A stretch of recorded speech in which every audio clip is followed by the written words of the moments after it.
ಮಾಧ್ಯಮದ ಮೇಲೆ ಕಿರುಚಾಡಿದ ನಟೇಶ್ಗೆ ಸರಿಯಾಗಿ ಕ್ಲಾಸ್ ತಗೊಂಡಿದ್ದಾರೆ. ಮಾಧ್ಯಮದವರ ಪ್ರಶ್ನೆಗೆ ನಟೇಶ್ ಸೈಲೆಂಟ್ ಆಗಿದ್ದಾನೆ. ಯಾವ ಅರ್ಥದಲ್ಲಿ ಹೇಳಿದ್ರಿ ಅಂತ ನಟೇಶ್ಗೆ ತರಾಟೆ ತೆಗೆದುಕೊಂಡಿದ್ದಾರೆ. ಮೊದಲು ಅದನ್ನ ಸ್ಪಷ್ಟಪಡಿಸಿ ಅನ್ನೋದಾಗಿ ಮಾಧ್ಯಮ ಸಿಬ್ಬಂದಿ ಪಟ್ಟು ಹಿಡಿದ್ರು. ಮಾಧ್ಯಮದವರ ತರಾಟೆಗೆ ನಟೇಶ್ ಮೌನವಾಗಿ ನಿಂತಿದ್ದ.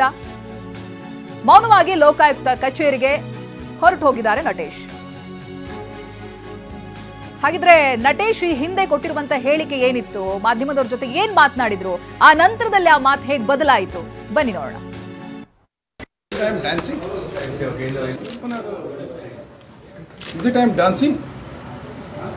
ಏನ್ visuals don't have a minimal common sense at least.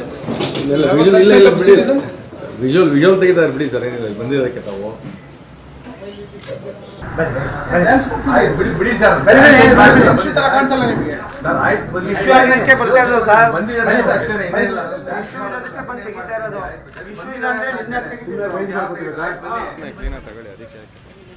ಹಿಂದೆ ಬರ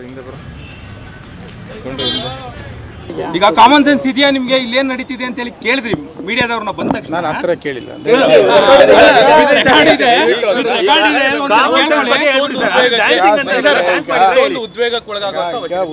ನಿಮಗೂ ಗೊತ್ತಿದೆ, ನಾನು ಒಬ್ಬ ಅಧಿಕಾರಿಯ ಜೊತೆಗೆ ಮಕ್ಕಳಿಗೆ ತಂದೆ ಇದ್ದೇನೆ, ಒಂದು ಫ್ಯಾಮಿಲಿಗೆ ಗಂಡ ಇದ್ದೇನೆ, ಅಪ್ಪ ಅಮ್ಮಂಗೆ ಮಕ್ಕಳಿದೆ, ಮಗ ಇದ್ದೇನೆ, ಹೌದಲ್ಲ.